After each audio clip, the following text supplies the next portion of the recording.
Welcome to the second half of the season edition of Sharing Sox. I'm duty geezer Leigh Allan. With me, my son and West Coast correspondent Will. And for those of you who are on audio rather than video, you will not see that he is wearing a Sox hat and a Los Angeles Dodgers shirt because we are recording this on the afternoon before the series at Dodger Stadium begins for the White Sox.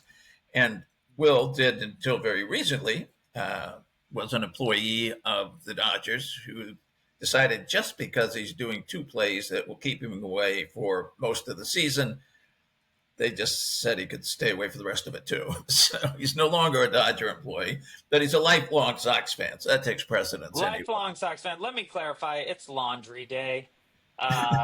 This is not a political statement of any kind. I'm all in on a White Sox sweep in this upcoming series. I'm certain it will happen. Actually, it's going to be an interesting series because this went from being the most affordable series of the year to go to in Los Angeles for obvious reasons to one of the most expensive because Clayton Kershaw is going to pitch against the White Sox on Wednesday, and he needs 5 strikeouts to reach 3,000 career strikeouts. I think he's got a good crack at it. I think if you are going to try to... It would be the second inning. They might find a way to make it the first if they do, drop a couple third strike balls and guys get on base. You could get 5 in the first inning.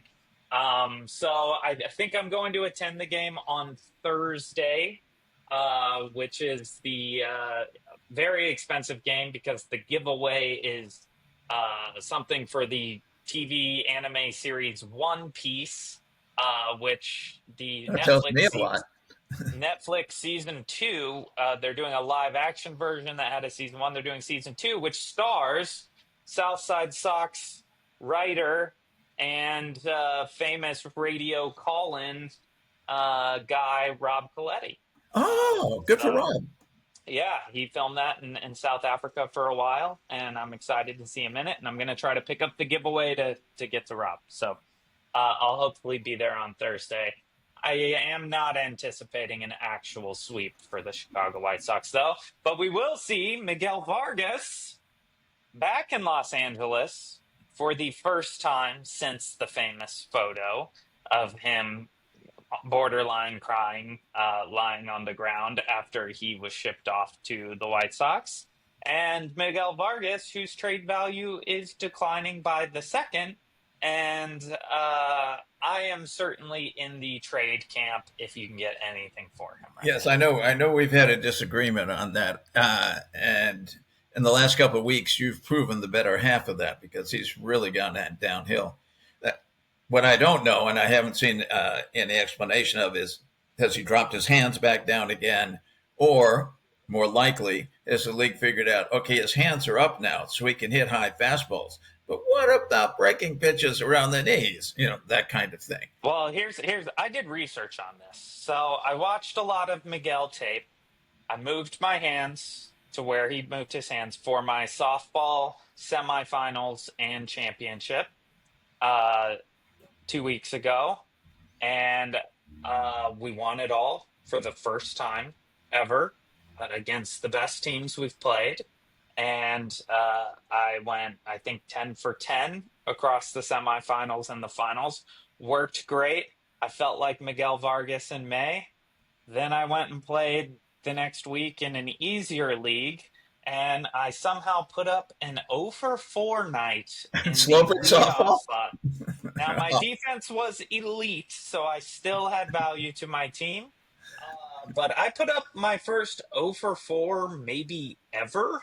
And in softball, clarify that. I've seen you do some 0 for 4s. In baseball, I mean, I think that was called Will Allaning, was going 0 for 4. And then my softball coach for that league was like, "What are you doing with your hands, man? What are your hands doing down there?" So apparently I also regressed after making the brilliant change.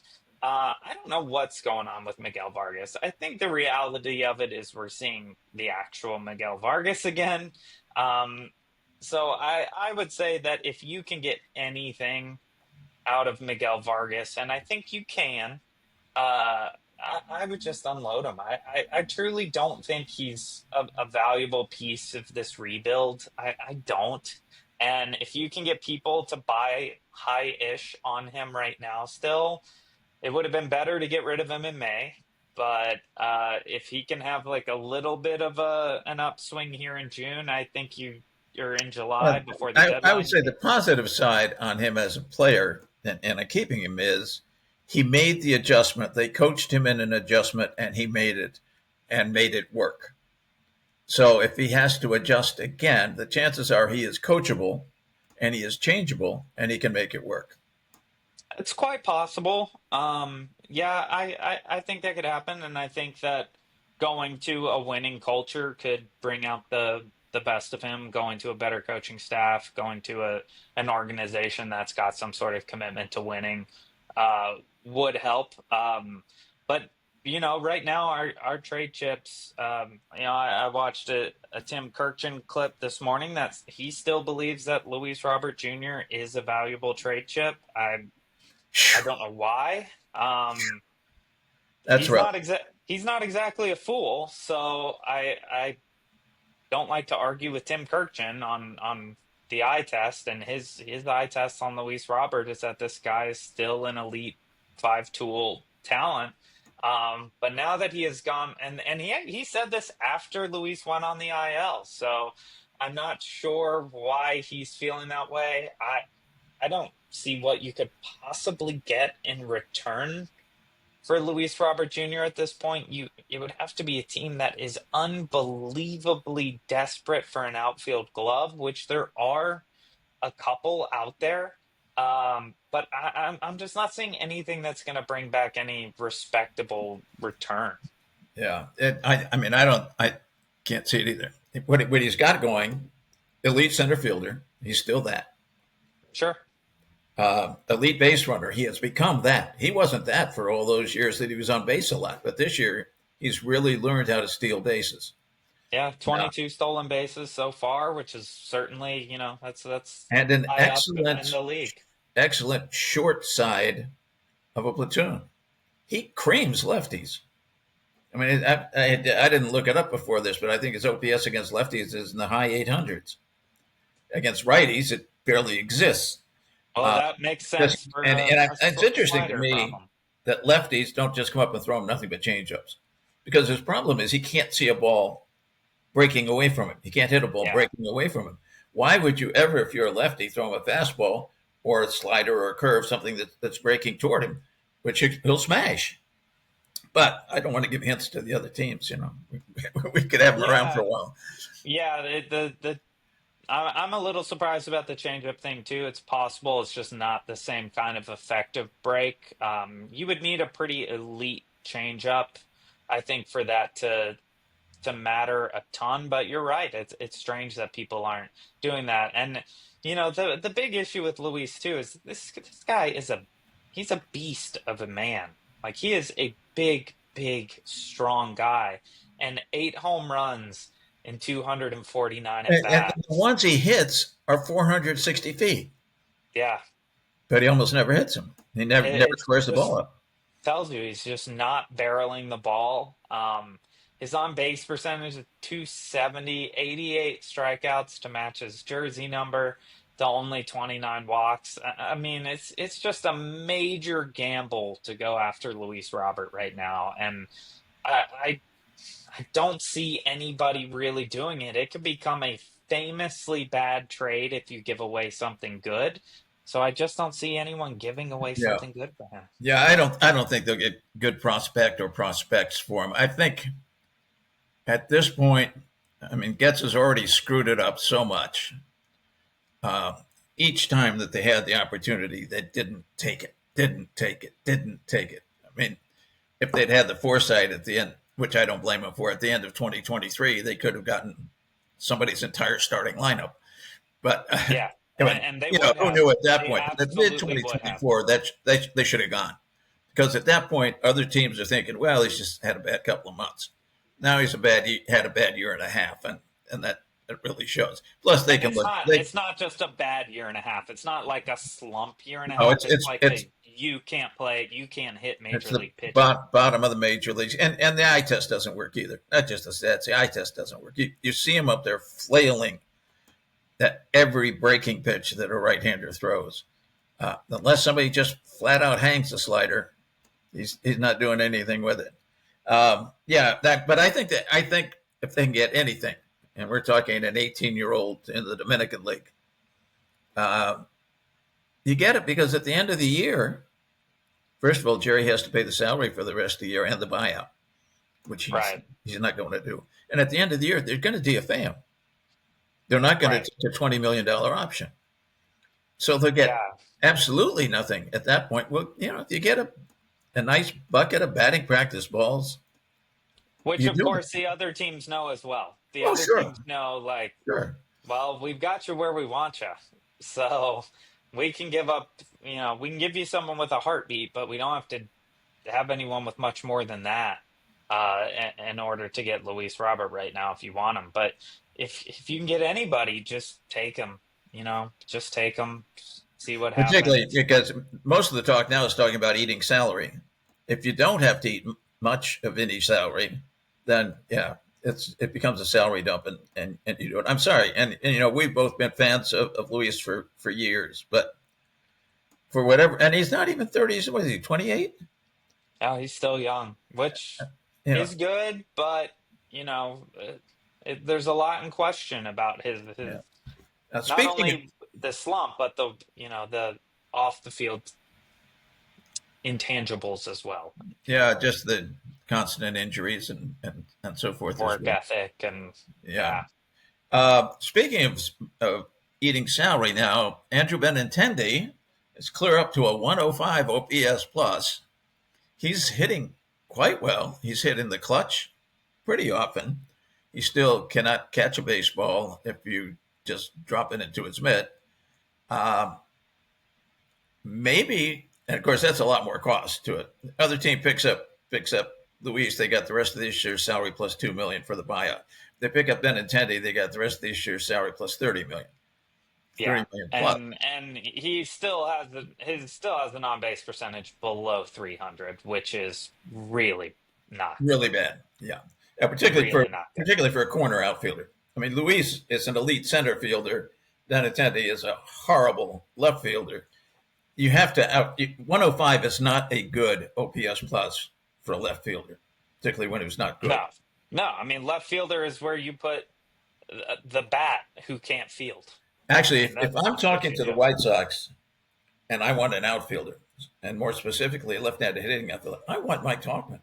I don't understand Tauchman not getting more mention in all the billions of trade rumors that float around.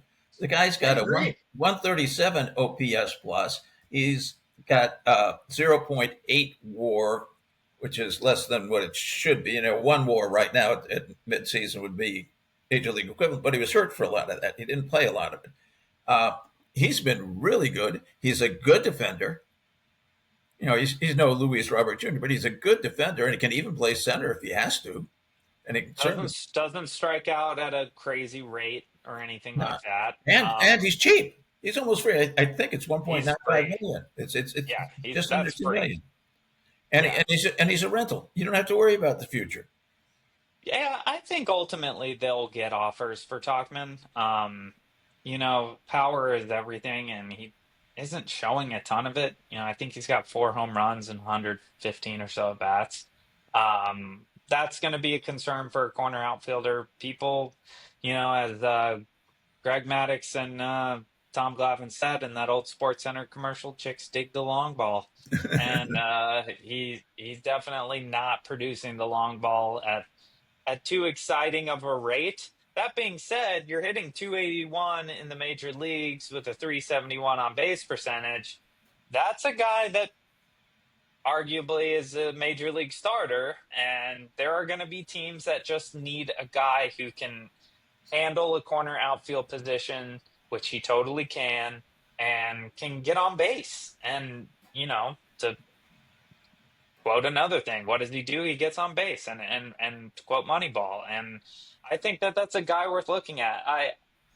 I'm thinking there's not a lot of trade talk around him right now because he's flying so under the radar. Obviously, teams pay attention to things happening under the radar when the trade deadline's approaching, but teams aren't going to want to give up much for him.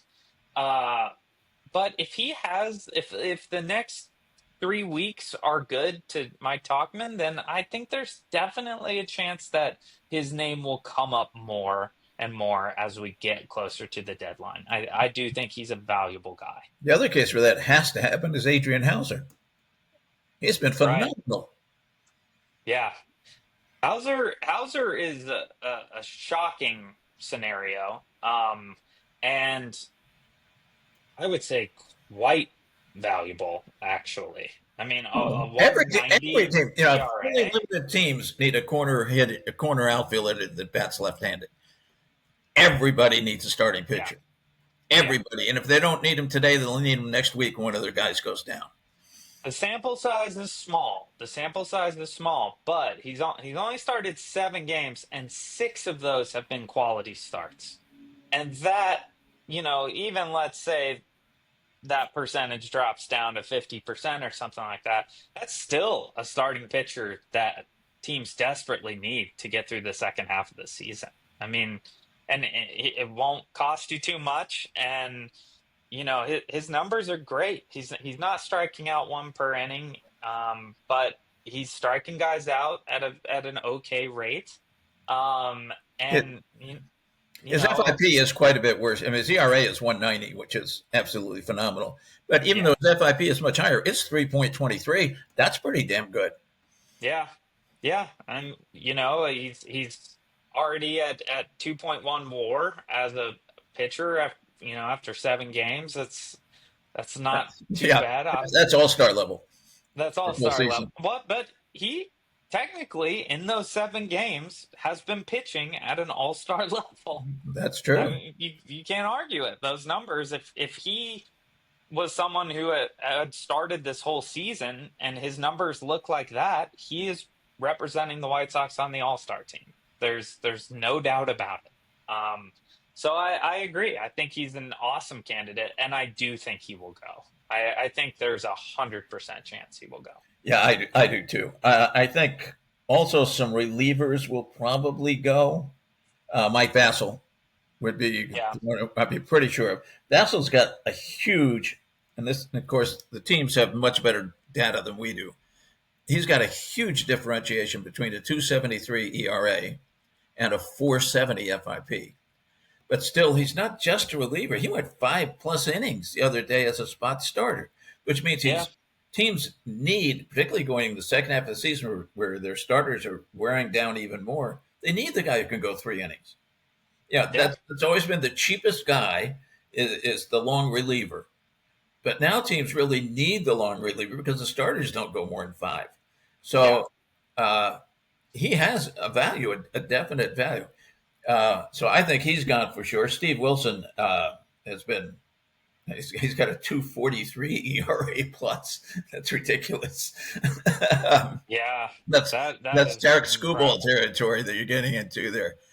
He's probably gone, but he's most likely gone. A little bit of he's a little walk heavy, but he definitely, I mean, he's striking out at 1 per inning. That's really good. It's kind of an interesting thing. I looked up how the Sox have done. Of course, we know Baseball Reference does this wins above average by position thing. It's different than WAR because it's above average, but for ranking the teams, it's no different. And the Sox starting pitching is 10th in the majors. Overall pitching is 9th because the bullpen, remember one of the evaluators at the start of the season said it was the worst bullpen they had ever graded in the history of grading, which went back 40 or 50 years. The bullpen is 16th, perfectly adequate. But that's because they got Vasil, they got Wilson, they got these late people came in that were not only on the radar but in the line on the roster when the season was being predicted. So, and that's Catching is ninth. I mean, that's two guys we got to keep right there, Edgar Caro and Yeah. Vasil.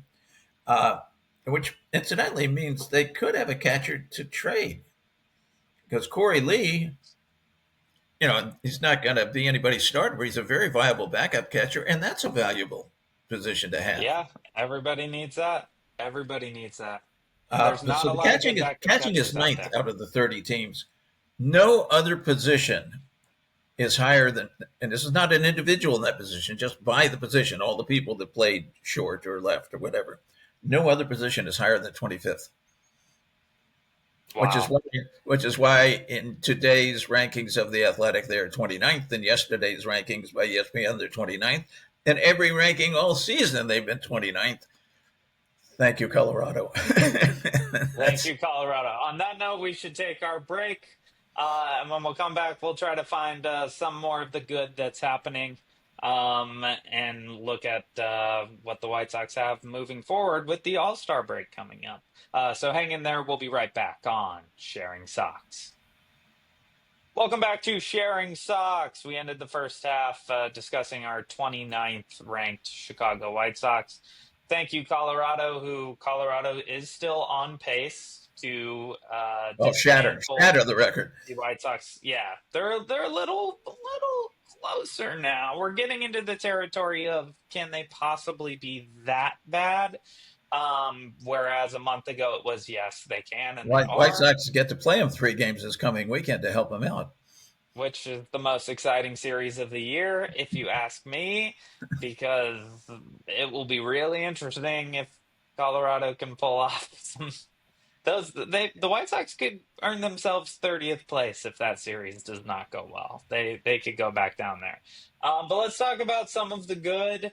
It's not as good as it was the last time we talked, but Chase Meidroth is still hanging in there pretty well in this rookie season.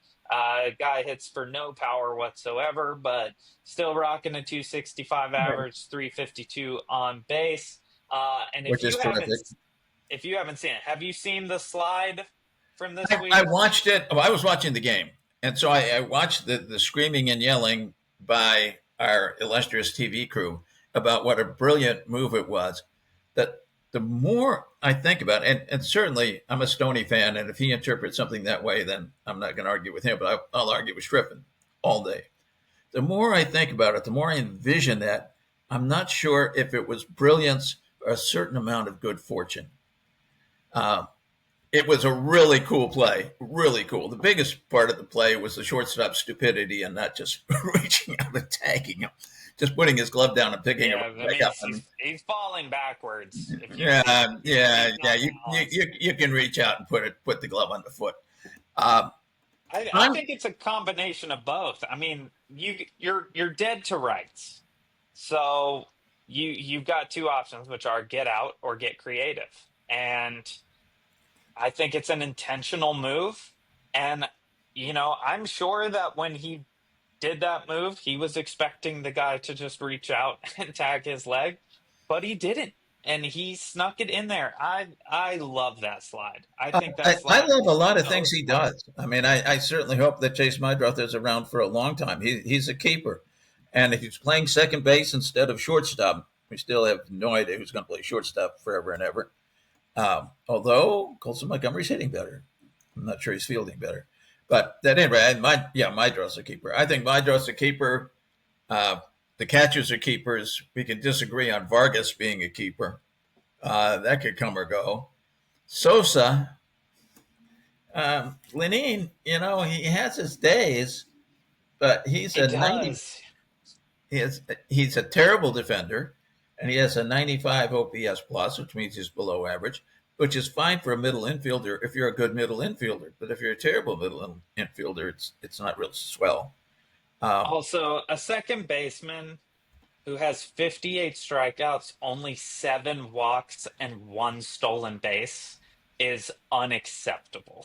Well, now his walk rate is really picking up because last time we talked, he had 5. That's true. He's picking it up, but I think his strikeouts have picked up quite a bit since then as well. He's perplexing. He's hitting 273, On base percentage of 280. Yeah, he's got six home runs. Um, he's so strange because some days he looks like the best hitting second baseman in Yes, all of baseball.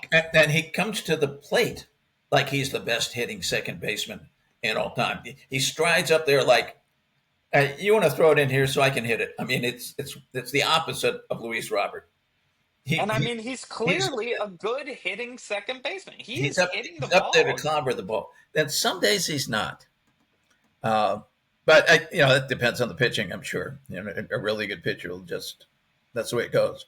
Yeah, he's clearly got, a tell. He's got something that the good pitchers can pick up on and can just sit him back down. But I mean, it's such a bizarre stat line. It's so strange to hit 273 at the major league level, which nowadays is considered Really good. very good. But to not get on base more than that at all, really, and to have no speed and to be a pretty fielder. He's just such a confusing player because half of him says starting second baseman on almost every team in baseball, and the other half of him is Let's high take him down to single A double A. player. Triple A is too hard for him. Yeah. Yeah, a high A ball. What is this guy doing? Who is this guy? Get him out of here. I don't understand Lenine Sosa at all. I think he's the most confusing player in all of Major League Baseball. I really do. I really do. This upcoming series against the Dodgers could be quite painful. Could be quite painful.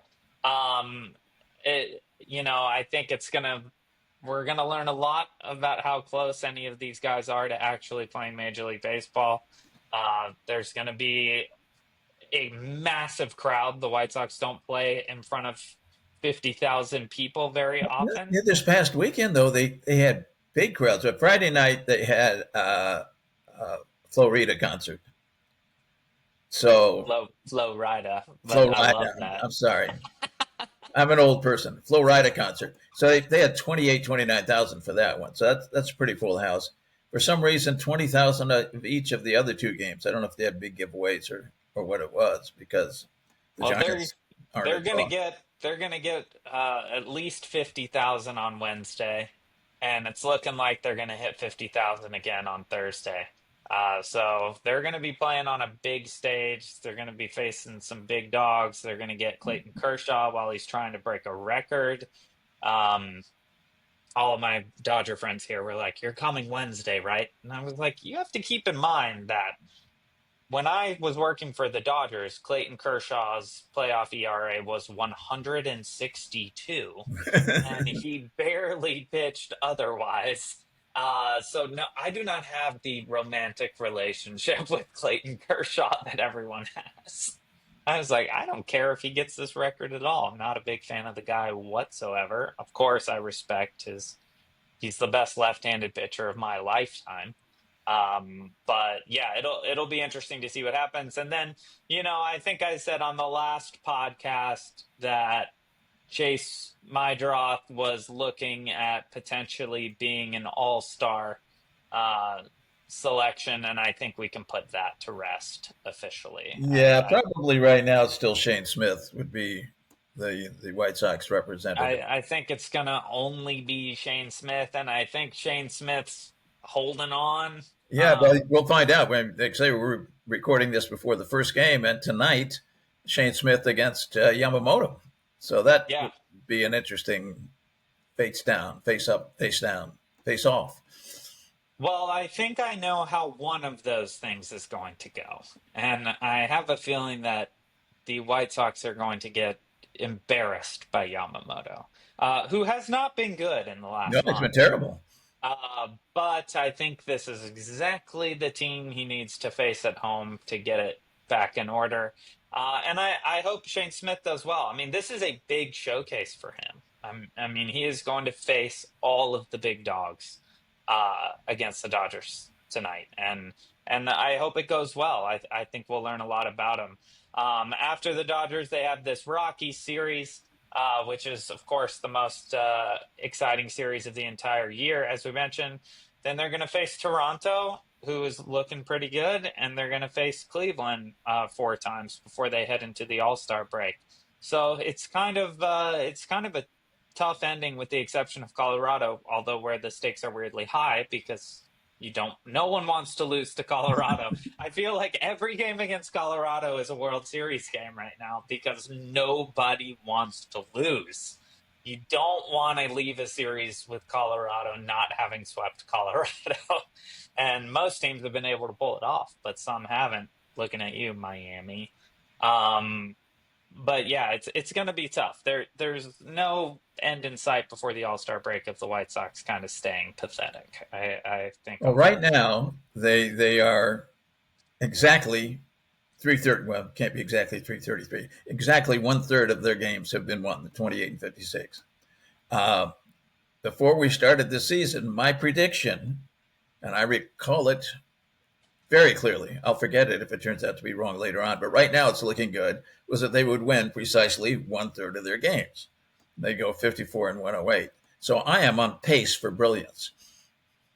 I think I put them at 127 losses, I believe, or maybe I went a little lower than that. I think you were a little lower.